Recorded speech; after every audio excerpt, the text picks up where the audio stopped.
Welcome to ICRC HR Updates. My name is Pandy Pridemore, Principal Consultant for the Human Resource USA. We're thrilled to have you here. Are you noticing something different? We're back in the station. Yes, no more Zoom. We are actually live in the station, and we're thrilled to be here. In fact, I've got two great presenters today. We're going to stick right with our topics of HR and the common, or let's say the current trends, the stuff that you need to know. And I'm going to do everything possible to continue to bring you the presenters and the experts so that these topics look, well, a little bit easier than they do maybe right now for you. Today's show, we've got a returning presenter, Nick Zeppel. Now, when you saw him last, he was with Grade. Now he's with Bricker and Eckler. And he's with us today to talk about that horrendous topic that we're not going to be able to escape right now, and that's vaccines in the workplace. But you know where that's going to go. We're not just going to talk about vaccines. We're going to talk about the mask mandates. We're going to talk about medical information. We're going to take that topic as far as Nick can go with it on it, and that's anywhere you want to go. So remember, if you want to know more about this, Nick will be available at the end of the show, and you can send your emails in, or you can send your comments into the station. But to start the show, I've got a brand new presenter.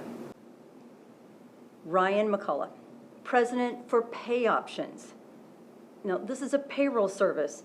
And what's so fascinating is when I talked to Ryan here a couple weeks ago, he just very nonchalant started talking about a program that a lot of our businesses are extremely confused about, and that's the Employer Retention Tax Credit. Now, this is a program that's far more complicated than it should be, but Ryan's going to simplify it for us.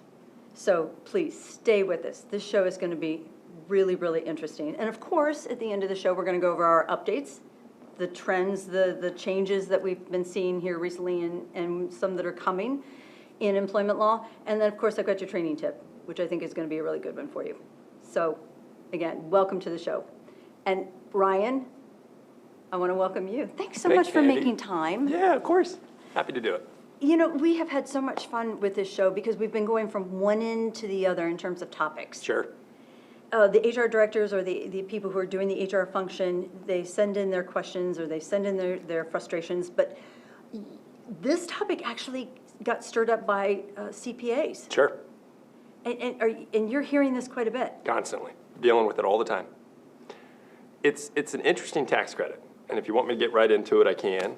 Well, why wait? Yeah. Indeed, indeed. So the Employee Retention Tax Credit it's a credit for the employer on wages paid. It's offset by employer portion of Social Security, but if you exceed that, it's refundable. So it's a true refund that businesses will get from the IRS by amending their 941 return to claim this credit. It goes back to the start of the pandemic, back in March of 2020, and it was initially part of the CARES Act at the beginning of the pandemic. But the unique thing was that you couldn't do the Employee Retention Tax Credit and get a PPP loan. They were both part of the same legislation. That changed at the end of 2020 under the Consolidated Appropriations Act, where they amended it that you could take advantage of both. Not for the same wages. You got to be careful not to double dip. You can't use the same wages for PPP loan forgiveness that you can for the Employee Retention Tax Credit. But you can do it going forward, and you could even do it going backwards. So back to the beginning of the pandemic, back to March 13th of 2020. They also extended it as part of the Consolidated Appropriations Act, and then it was further extended and changed as part of ARPA, the American Rescue Plan, signed in March. So that's now extended through the end of this year. And to kind of get into the specifics of the credit, so essentially, if a business is mandated by government order, written government order, to partially or fully close their doors. Back in March, when everybody was ordered to shut their doors across the country, or if they have a significant revenue decline, they can be eligible that way too. So, and it's changed a bunch, and there's a lot of different percentages, a lot of different totals. So, like I said, if I get too specific into the different percentages for the different years, just slow me down. So for 2020, the Employee Retention Credit gave you up to a credit, like I said, a direct refund on your 941 tax, of up to $5,000 per employee for the year. To qualify for that credit, you have to show full or partial government shutdown, and that's pretty open-ended, and that's left a lot for the interpretation. And we field questions on this all the time as what truly constitute full or partial closure. And the legislation actually says full or partial closure has more than a nominal effect on your business.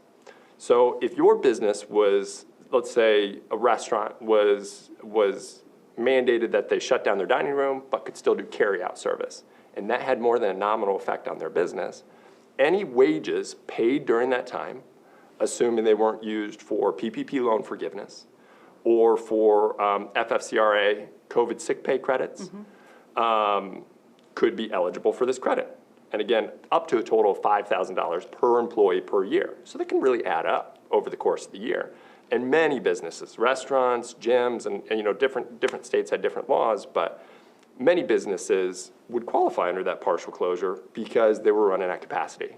If a gym was saying you could only run at 50% capacity, in my eyes, and it is so vague, so we recommend talking to their CPA, talking to their lawyer, talking to any trusted advisor, just to confirm, that's partial closure, has more than a nominal effect on your business. So any wages paid during that time, assuming they're not used for PPP loan forgiveness or for FFCR COVID sick pay tax credits, would get you this credit. And a lot of people didn't get the first round of the PPP loan. They waited till the second round. So any of that period of time where wages were still coming out of their what revenue they had or their savings and wow. Yep, adds up a lot. Wow. And it gets even better in 2021. So in 2020, like I said, I touched on the full or partial closure. You could also be eligible for a credit if this gets confusing, any quarter in 2020, second, third, or fourth, because it was only a partial the first quarter, any quarter that you saw revenue decline of greater than 50% compared to the same quarter of 19, all wages paid in that quarter are eligible as well. It's an either or type of thing. Okay. If either full or partial closure or either a greater than 50% revenue decline would qualify that business. For the closure, it would be for the period that you were closed or partially closed. For the revenue decline test, it would be the quarter that you saw that greater than 50% revenue decline. It gets even a little bit more technical because if you did have a greater than 50% revenue decline in, say, second quarter, many businesses were closed, specific industries, obviously, we saw took a big hit, and they had, and we're dealing with this constantly, say they had a 52% revenue decline. Their revenues were 48% of what they were in second quarter of 2020 compared to second quarter of 19. Second quarter of 2020 is all wages paid, again, you can't double dip, for the quarter are eligible. And that extends until the end of the following quarter when revenues exceed 80% of what they were in the corresponding quarter of 2019. That to me is one of the most confusing parts of the legislation. That's not something a business owner should try to calculate on their own. They should get with their CPA, certainly, because it's a revenue test, and we have clients asking us for it, and we do payroll, so we don't have the revenues. But it is certainly confusing. Brief example, again, say second quarter revenue was 48% of what it was in second quarter of 19. Third quarter, you were at 79%. So still not above that 80% threshold. Yes. So you were actually eligible until the end of fourth quarter, even if fourth quarter was back over the 80% of fourth quarter of 19. Well, what do we do with the companies that were new? Let's talk about a startup that their first doors were opening up in 2020. In 2020, that's interesting specifically because it wasn't addressed in the CARES Act. I don't believe it was addressed in the Consolidated Appropriations Act, but in the American Rescue Plan Act, signed in March, they made a special category for new businesses. Any business that was established after February 15th of 2020. Okay. If you were a new business and your revenues are less than $1 million a year, you can apply this credit to third and fourth quarter of 2021 and can get up to $50,000 per quarter. It's not exact, it's goofy. The numbers, and it's just all over the place. Well, and as we know with anything else coming from the government, this is not stuff that they're sending out to companies or to businesses. Absolutely. You honestly don't know this stuff unless you know to ask for it. Right. Or you have shows like this that are bringing this out to them. Absolutely, Pandy. Your payroll service tries its very best, and I'm really enjoying getting to know your company. Good. It tries to educate people on this kind of stuff. We want our clients to take advantage. This is real money that's refunded from the IRS. This isn't a credit on future payrolls, so we've been pushing hard to educate our clients, to send out email blasts, to have, most of my time over the past, 3-4 months has been dedicated specifically to fielding phone calls with clients, trying to help them, steer them in the right direction. I'm not licensed to give them tax advice, I'm not their CPA, I'm not their attorney, but I can certainly explain the law, explain how the credit would work, and then if they confirm with their CPA and confirm with their trusted advisor that they are indeed eligible, we can calculate all the credit and then do the amended 941 so they can receive that credit. So it's very much involved, in the payroll industry is very much involved in processing the employer retention tax credit, even though many CPAs can do it as well. So. Was there, so if I heard you correctly, there's not a particular type of coding that needed to go into the payroll to say this is, because it really, in all truthfulness, it's kind of an afterthought. Right. Okay, so I'm thinking from a reporting perspective, what should companies be thinking about in terms of their payroll service and getting this information? Yeah, certainly. I tend to steer employers in eligibility. As long as you can prove eligibility, because even when we process these returns, the IRS isn't asking for anything up front. It's amending the 941 return, which the payroll service, or any payroll, you process the 941 quarterly to reconcile all your federal income taxes, Social Security, Medicare. And it's processed on that. But I have a sneaking suspicion in a year or two, when they catch up, the IRS is going to be sending letters saying, prove to us your eligibility. Give us your revenue decline.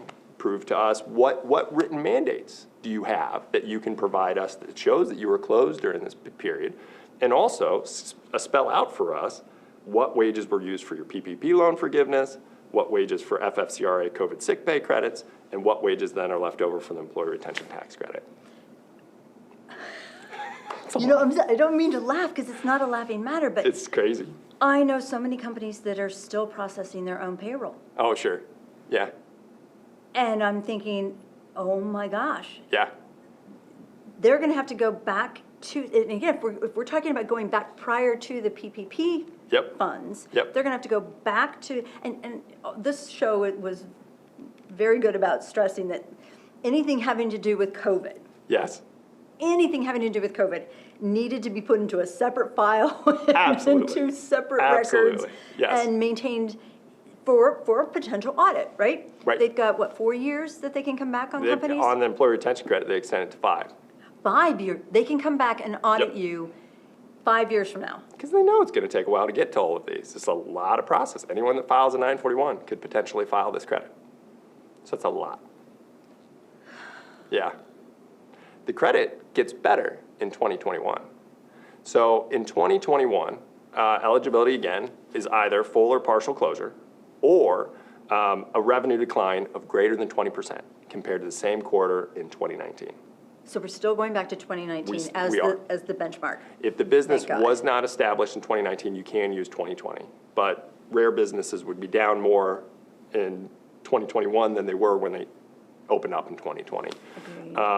There's also a preceding quarter test. That's some of the new guidance that we're seeing, that you can even use the preceding quarter. So for first quarter of 21, if revenues were not down greater than 20% compared to the first quarter of 2019, you could use the fourth quarter of 2020. And if those revenues down greater than 20%. So they're trying to, create some loopholes that all businesses can take advantage of it, certainly. But in 2021, the credit lasts all year. And again, either full or partial closure, revenues decline greater than 20%. The real kicker in 2021, though, is that instead of $5,000 for the year, it's a max of $7,000. It's 70% of wages up to $10,000. Last year, it was 50% of wages up to $10,000 per employee. 2021, it's 70% of wages up to $10,000 per employee per quarter. So This is adding up. it really starts to add up. So anyone with, revenue decline still in 2021 that were in business in 2019 and they're seeing a greater than 20% decline, that's real money. That adds up quarterly. And when should they be talking? They should be talking to their CPA now. Definitely. Like anything else, any other federal tax filing, they have up to 3 years from the file date to amend it. Oh, okay. Okay. So I really stress with our clients, if there's any ambiguity, if you're unsure of anything, it's much better to get it right than to be fast about it, to be expedient about it. The other kind of nuance is that the IRS makes us file paper returns for anything that's amended. So it's going to take a while, and they're way behind at the IRS in processing paper returns because of the pandemic. So it's very important to make sure your numbers are accurate and that you can justify when you get that letter in a few years saying, show us how you're eligible, that you have that documentation all lined up. You have your PPP money set aside, and yep. What's the worst story you've heard? How so? Well, I mean, have you had that worst case scenario occur where you've had to kind of clean something up of a company coming to you and saying, I've been trying to do this on my own, but I just can't? Oh, yeah. And we're picking up a lot of business just because clients are struggling with a larger payroll processor getting through to someone that can help them explain this. And as you have mentioned, many CPAs, there's so many changes because of COVID, so many tax changes because of COVID. Yeah. Everybody's scrambling. I happen to know a lot about the employee detention tax credit because it's very payroll specific. Right, and so I really do feel that employers should lean on their payroll company and should reach out to the payroll company to get guidance. We have all the numbers. We may not be able to advise on eligibility, but we can tell you what the rules are, and then we can easily calculate because we have all the numbers in our system. We've got time on it, and certainly we have clients that have been frustrated with larger payroll companies, and they're trying to get something processed for 2020. They're just not hearing anything. And I have sympathy for the larger payroll companies because it's a lot of clients, because it's hard, especially when the clients aren't fully grasping that eligibility and what they're trying to obtain. Well, and I get some of their email blasts that they send out to their clients. Yeah. I am not seeing any educational or any informational type of on this topic. And I didn't hear you say that it's only for employers with 50 to 100 or up 1 to, it's everybody. It is available for everyone, but in 2020, if you had greater than 100 full-time equivalent employees, and they've even changed the FTE calculation versus the Affordable Care Act calculation, which I don't know why they would do that, but because they can. Because they can. Greater than 100 employees in 2020, it's really just for full or partial closure. And there's even a stipulation in the act that says you can only use this credit to pay people that did not work. So to pay people to sit at home while you were partially closed, if you had greater than 100 employees. But how do you go back and adjust that when most of them, if they got laid off or furloughed, they went and collected the unemployment? Right. Well, then that's just not eligible. Definitely. Okay, so that eliminates a nice little section. Certainly. And they changed it in 2021 to 500 full-time equivalents. Same rules, but if you have greater than 500 full-time equivalent employees, those same kind of nuanced rules apply. Well, that would be nice for anyone needing to lay off or furlough for the rest of the year, but who in heaven is that? Right. Nobody's doing that. It seems to be the opposite direction, so certainly. So why provide a program that no one's really going to use? Once you get into larger employers, the benefit seems to start to drop off, certainly. I mean, it's still there. They're still eligible, and if they're facing, and certainly in Ohio, we don't have some closure mandates, and I'm certainly not an expert on that, than other states do. Right. So maybe there are other states that are, bigger companies in other states that are experiencing full or partial closure even these days. Obviously, controlled groups, you got to think about that, because they are taking into account controlled ownership. So if you have a bunch of different businesses controlled by a group, something to consider as well. But this is a wonderful way for some of our entrepreneurs of smaller companies who literally poured out their 401k Right. to keep their people on their books. Yes. And to keep, even, I know one client who literally just had them coming in and washing windows. Right. And shredding. Yep. And I think one company even had their people painting, just doing things. Right. To keep them busy and keep them all together. Yep. Because they wanted to keep the family together. Yep. But it drained them. Drained them. And the PPP helped, I'm sure, but this is But look another how long credit it took available. to get that money. So Absolutely. we're talking about that pocket of, which is precious. Absolutely. Oh my gosh. What Wow. advice would you give to a company that's still doing their own payroll? I've seen circumstances certainly where, you know, people doing their own payroll have very good reasons for it. Construction, different things that they really have a good handle on it, and they do tie a lot of their job and material costs to their payroll and really get good reporting on the back end because they do it in-house. I just read up on it, I guess. You know, certainly if they know how to process a 941, there's a plethora of, you know, instruction online. The IRS has a lot of guidance on there on how to actually adjust the 941. But you really got to understand the credit and understand what wages are eligible first and foremost, because the 941 processing is not that hard. You're just amending it, you're adjusting some numbers, but certainly understanding what wages were eligible and having that a nice clean folder like you so aptly put. So if you ever do get questioned on it, say, here you go. This is our justification for it. The other thing specifically to mention, I personally think because these are payroll tax dollars, if they come out later and they say it was ineligible if a business didn't do it correctly, I would assume they'd be waived, but any late federal tax deposits are subject to a 10% penalty and interest. So you want to make sure it's right rather than getting it in quick. And we have said over and over and over again on this show, surround yourself with experts. Definitely. Don't try to be all things at the same time. You know, get a good attorney, good CPA, Right. a good benefits provider. Obviously, any chance you can work with a Good payroll HR pro. company. Well, or watch the show. Thank you so much, because pleasure. again, I told you, I didn't prep well for this. Oh, no problem. This is such a deep topic. Individuals can learn more on the IRS website. Definitely. I think the IRS frequently asked questions on the employee retention credit, very helpful. Once you get into the updated guidance, it gets a little technical, eyes start to glaze over as you read it. Yes. But the frequently asked questions can really kind of spell it out for them Okay. and give them a good idea. And then, of course, like you mentioned, working with your trusted advisors. And you know, certainly the payroll companies, I think, should play an active role in this because we have the data. So what they do is they go on the IRS website, they pull up the fact sheets. Yep. They highlight all their questions, and then they contact you. That's And good. your email address at PayOptions is? Ryan@payoptions.com, RYAN. Wait, that's too simple. That's way too simple.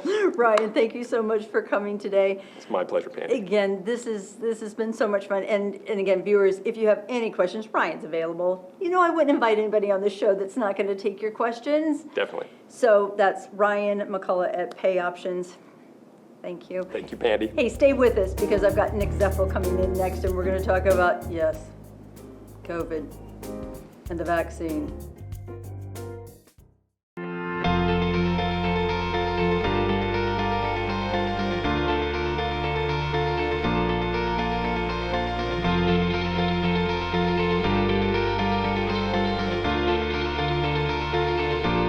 Welcome back. My name is Pandy Pridemore, Principal Consultant with the Human Resource USA. I told you he was coming, and he's here. Nick Zeffel from Brecker. Nick and I have had some great conversations on other topics, but I emailed him the other day and said, hey, I need you. I am getting so many questions about COVID again. You know, we had a quiet time there for a while, right? Things kind of settled in, the vaccines were coming out, everybody was starting to open their doors, business as usual, right? Who invited Delta? It's here, and absolute chaos is coming out, and maybe you are experiencing it in your workplace.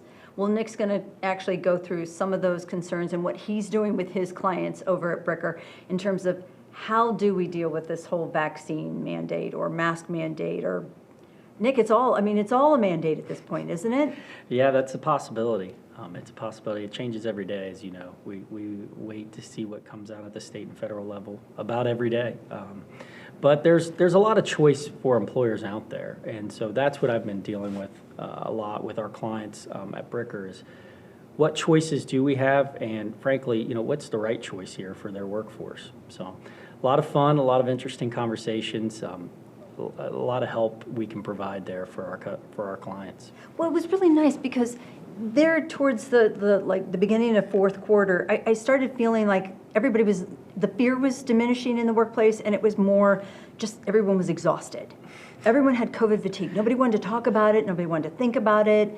Everybody just kind of accepted the fact that COVID was here, right? Yeah. And then when the offices or businesses started opening up and everybody started getting their vaccines, we got a little bit of a stir of conversation of should I mandate or require vaccines, should I not?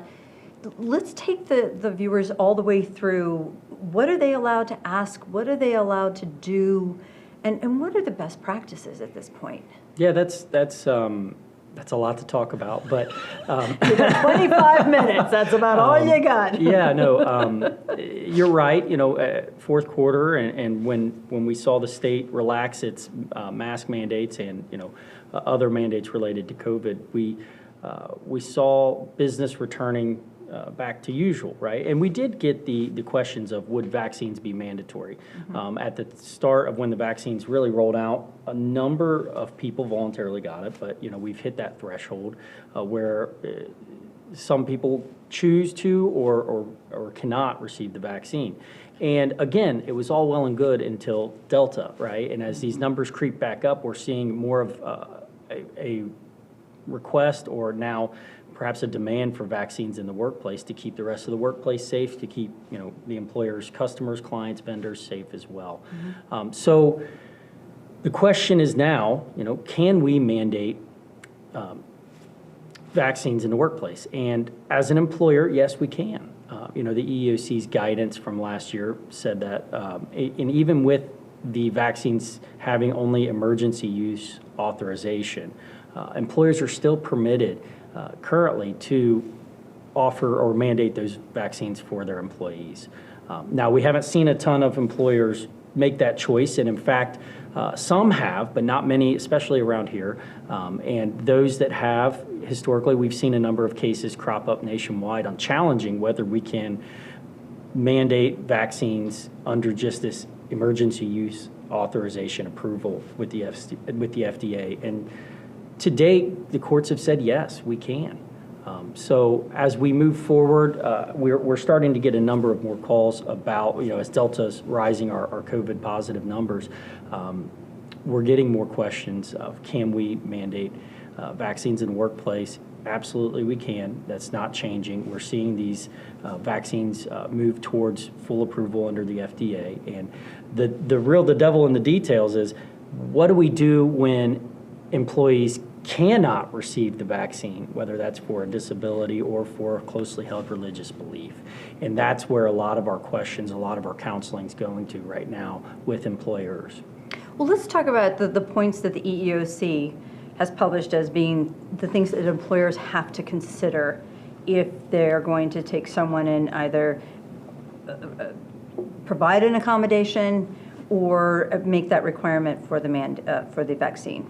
Yeah, that's there's some good guidance on that published by the EEOC, and it goes through this process. Now, if vaccines are mandatory in the workplace and an employee says that he or she cannot receive the vaccine due to a disability or closely held or sincerely held religious belief, the employer then can, the idea is the first threshold is not having the vaccine in the workplace a direct threat to the health and safety of that employee's coworkers. And that's key. Yes, that is key. And direct threat. That's correct. That's the legal standard. And Yes. As we first started with COVID, that question was answered by the CDC and all of the other mandates we had, and the answer is yes, right? But what I like to explain to clients is that is an analysis that changes in every circumstance, right? Every new employee that comes and requests or states that he or she cannot receive the vaccine and requests essentially a reasonable accommodation, because the analysis there goes about takes a look at where that employee is in the workplace, where he and she is doing, what kind of interactions they're having with other coworkers or customers of the company, and how many other employees are vaccinated in the workplace. So as the number of vaccinated employees goes up, theoretically, the idea of an unvaccinated employee posing a direct threat to the health and safety of the coworkers goes down, right? And so we've not seen that challenged, but that's still should be something an employer should consider, right? So let's presume for sake of argument that the employee, an unvaccinated employee, poses a direct threat to the health and safety of others. The next step is the employer has to go through the interactive process and determine if there's a reasonable accommodation that we could provide this employee, this unvaccinated employee, that would not pose an undue burden on the company. And so that we could provide this reasonable accommodation to allow the employee to continue his or her employment without, while unvaccinated. And so, again, devil's in the details on that one. And that reasonable accommodation process, the interactive process, changes in every situation. Absolutely, absolutely. Yeah. And this is something that I've been trying to tell my clients is, before you make a rash decision, you really need to slow down and be taking in all the details of what's going on, because you said each work site might be different. One employer may have 4 different work sites to consider, in administration versus the warehouse, the drivers in the trucks versus the salespeople that are out with clients. Yeah.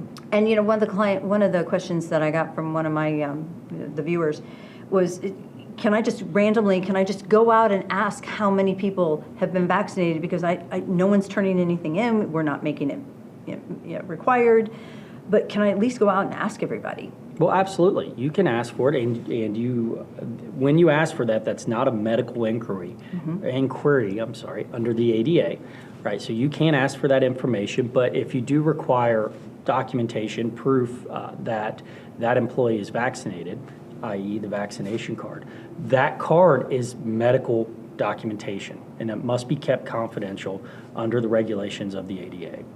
So there's a little bit of a quirk there, but yes, you can ask, and you should ask, right? You should know what's going on in your workplace, so that if you do have somebody, ultimately, if you do have this circumstance where you're required, perhaps, or you're voluntarily mandating vaccinations in the workplace, that you at least have a gauge of who's vaccinated in your workforce and who isn't, so that you can go through that direct threat analysis. Right. And this is something that company management teams should be talking about.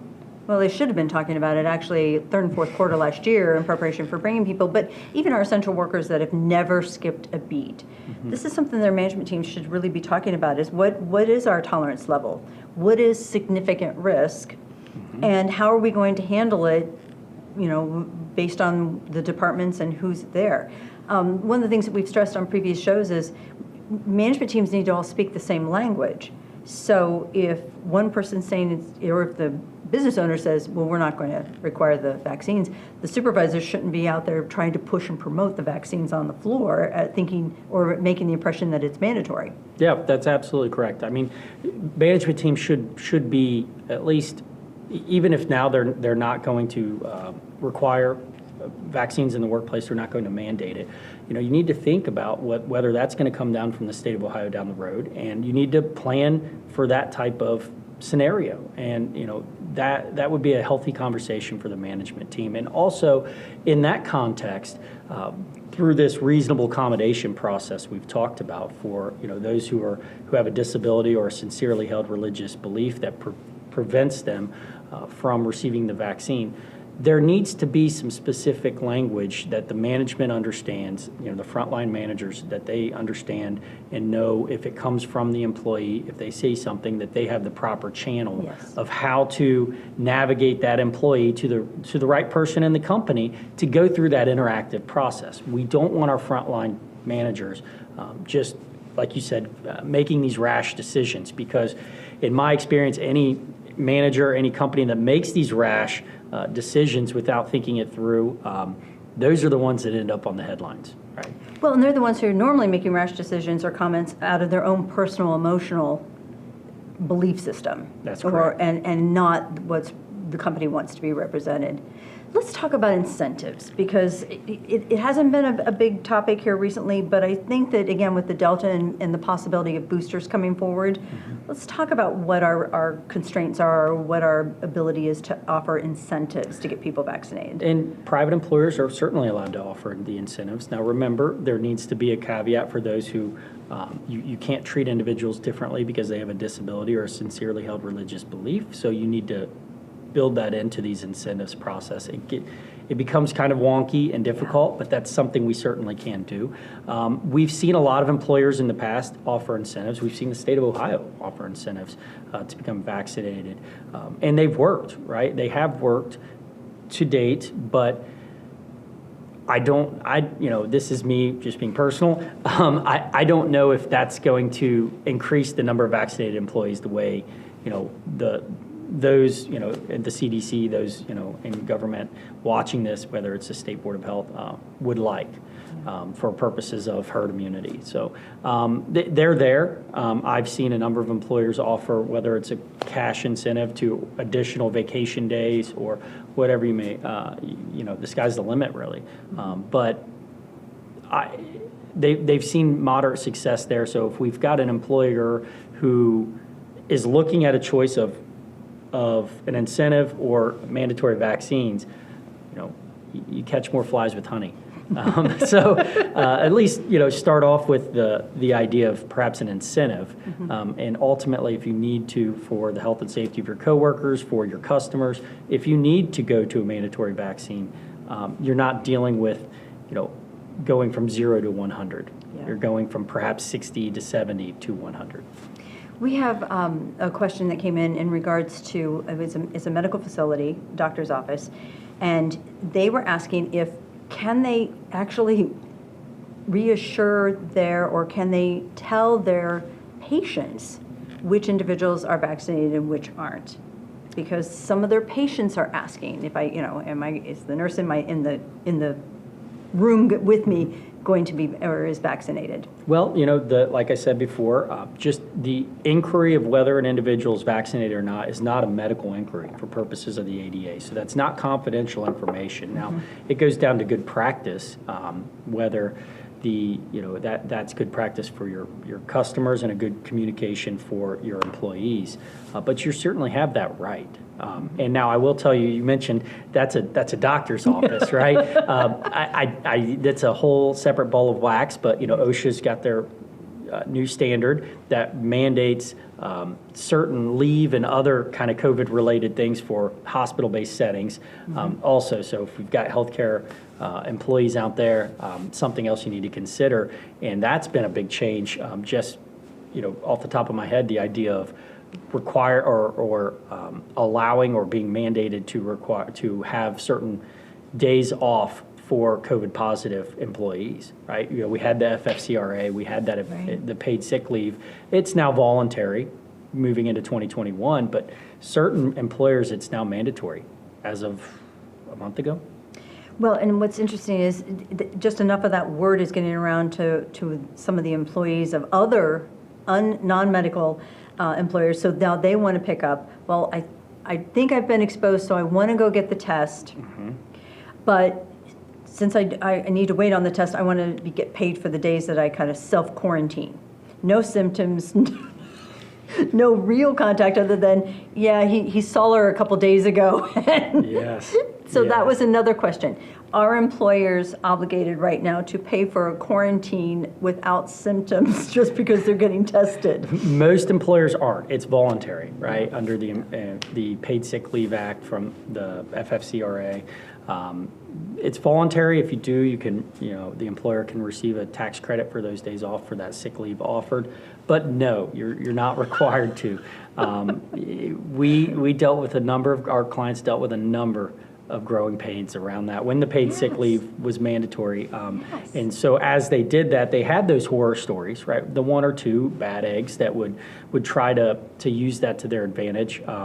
Really, what we saw is once that paid sick leave became voluntary under federal law, that most employers, All mine did. opted not to use All it. my clients said, done. Yeah, We're done. We're going back to our traditional published attendance policies and sick day policies, vacation, paid time before unpaid time, all that language. We're going to try to get some normalcy back. yep. Which again brings back the fact that if you didn't start it back in April, it's best not to start it now because of the potential people that you turned down earlier this year, and you don't want to discriminate between the two. Let's kind of sway back over into masks because I'm done. I've gotten thrown out of a couple places because I won't wear a mask. I'm totally okay with that. But when it comes to an employer, there are other things that the employers can do if they've got somebody who just absolutely refuses to wear a mask. Yeah, that's correct. Just like what we're going through with the mandatory vaccines, right? If employees are unable or essentially unable to wear a mask because of a disability or sincerely held religious belief, none of which come to mind, but if that's the case, you do have to go through the reasonable accommodation process, and you can offer, a lot of our employers, when they had that circumstance, last summer, that was a big deal, Yes. right?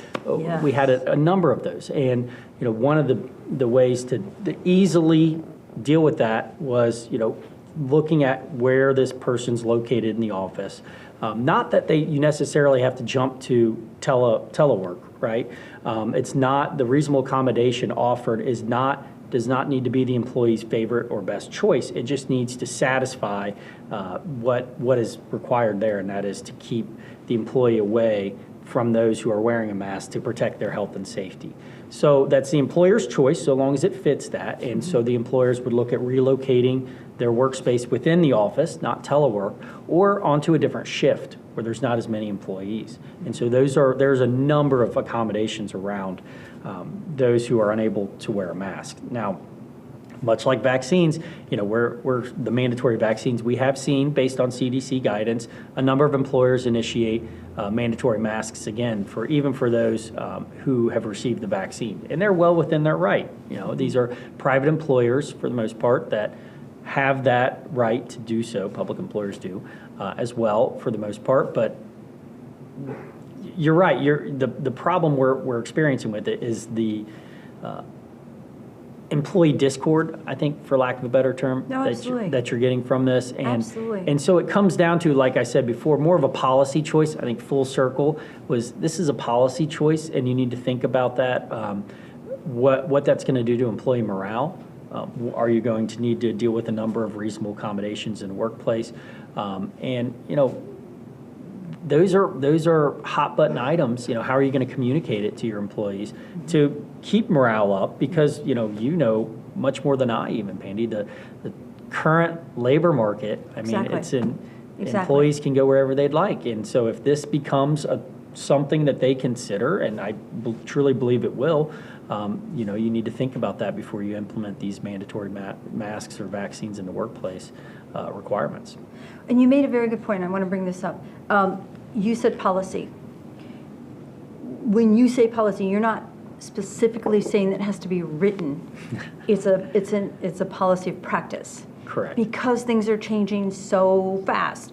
I've been telling several companies, don't put this in writing. It could change in the morning, and that just means you have to change what you've published, and employees will become desensitized if they see a policy changing every week. Just communicate. Correct. It's just a matter of communication and stay consistent within your management team. Correct. That seems to be a huge issue. Let's talk about those who want to protect our older population and those protected under ADEA. I say that so fast.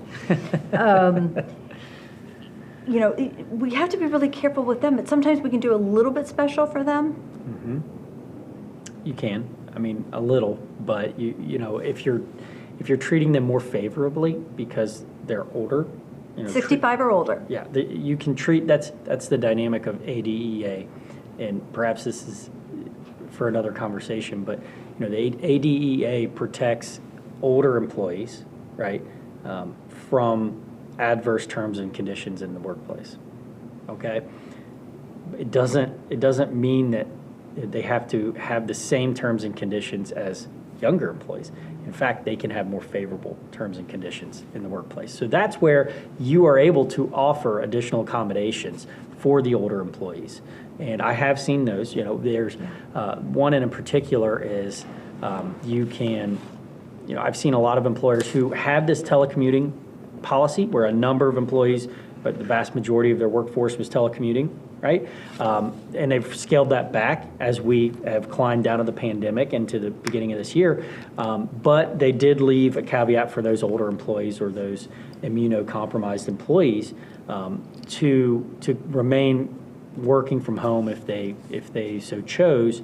And we've seen a number of those policies. And it's a way just to offer a little more protection. It's a policy decision. And it's something that the workforce or the employer should consider. Yeah, and you know, again, we have said this a million times, change is the only constant in the universe. And viewers, Nick lives this stuff. When I go out onto a client, I never know what I'm going to get. I'm more of a generalist.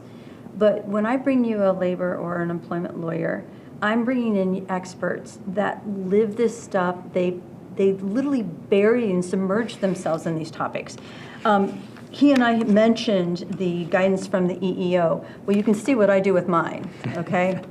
And this wasn't just to prep for the show, but this you can get this document online under the EEOC. But let's be truthful. This thing, I think, is almost 40 pages long.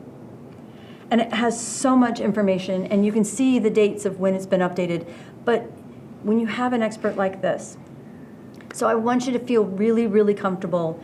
If you have any additional questions, again, these shows are driven by you, the viewer, and the questions that I gave to Nick were real. If you have any questions, please feel free to reach out to Nick at Bricker. Tell him, I saw you on the show. What about this question, or what should I be doing with that? And get it from the expert. You're more than welcome to send it to the station. The station will make sure that Nick gets it. But you're right. We could be talking forever on this. All day, every day. This is what I do. And I'm going to keep you here because at the end of the show, I always talk about some updates and some changes, and I just want to kind of go over a couple of these. If you have any input, please, please, please. But viewers, I want to remind you that August 31st, which is coming up here, is the last day you're permitted to take virtual I-9 documentation. If you've got remote workers, remember, we've been able to do it by FaceTime, we've been able to do it by Zoom, but August 31st, unless they extend it again, which we got to stop that, and we've got to go back to the tactile. And Katie Jacobs was on a few months ago. She explained all this. If you need to be refreshed on all that, please go back and look up that show or get a hold of the station, and we'll tell you how to find that show. But you have till August 31st, and then that privilege is gone. I also wanted to bring up the fact that there is new cybersecurity guidance that was just published here in April of 2021, and I failed to bring it to your attention. But guys, it's in regards to plan sponsors, plan fiduciaries, record keepers, and plan participants on 401k plans. This is really, really important stuff because this guidance is actually in protection so that making sure that the people who are in charge of your 401k or who are watching over your 401k have the correct things in place. I don't want to say things, but you know, to prevent cybersecurity and hacking issues. please get with your 401k providers and your brokers and make sure that they're going over this guidance with you and that they can assure you that your plans and your plan participants are protected. This is really good stuff, and it's positive. Very seldom do I get to bring you positive stuff. And then, this is my favorite. Starting September 28th of this year, the Trump era guidance on joint employership is gone. It's gone. And this is important to you because if you work with independent contractors or even small businesses to do some of your services, you may be a joint employer, which means you can be held liable to violations to the Fair Labor Standard Act on minimum and overtime wage rules. This is serious stuff because we really felt like we had a reprieve there for a while, and the definition and the guidance of determining an independent contractor, a person paid on a 1099, we thought that was easier to understand under Trump. Good old Biden changed his mind. So please get with your consultant or your labor law attorney. Make sure that if you are using independent contractors, even temp workers, please make sure that you can be knowledgeable enough to know whether you're a joint employer or not, because that's going to change all sorts of things. And your training tip for this show. And Nick's going to love this one because, guys, if you have an open door policy, and most of us do, right? We have the handbook, and that's one of our most common policies in the handbook is an open door policy. But go back and train your supervisors on exactly what that means, because I am running into more and more and more situations where an employee will go to what they consider a person of authority, a supervisor, a team lead, and they will share information with them, and it never gets up to management so that those situations can be corrected or at least reviewed. We're not making any guarantees when we take a complaint or a concern. We need to review it or investigate it. Here's my training tip. Make sure that your supervisors, your management team, your frontline team leads understand that any conversations around harassment, discrimination, safety, medical issues, I don't feel good or I have to have surgery, or internal theft, any of those need to be escalated so that information comes in, but it also gets addressed and it gets taken care of. This is not a time to upset an employee because they voiced a concern or filed a complaint and it never went anywhere. So these are easy fixes and a simple conversation. You can train your people in 15, 20 minutes on this one. This is an easy one, but it's my training tip for this month. My name is Pandy Pridemore, and I have to thank Nick. Thanks for being here. You were quiet through all that, though. You didn't have any input on those changes? But that's for a whole nother show. Let's just say Okay, that. so you heard him say it. He's coming back. He's coming back. And again, Ryan McCullough from Pay Options. We so enjoy doing this show, and we want to thank ICRC for one more hour. We'll see you next month.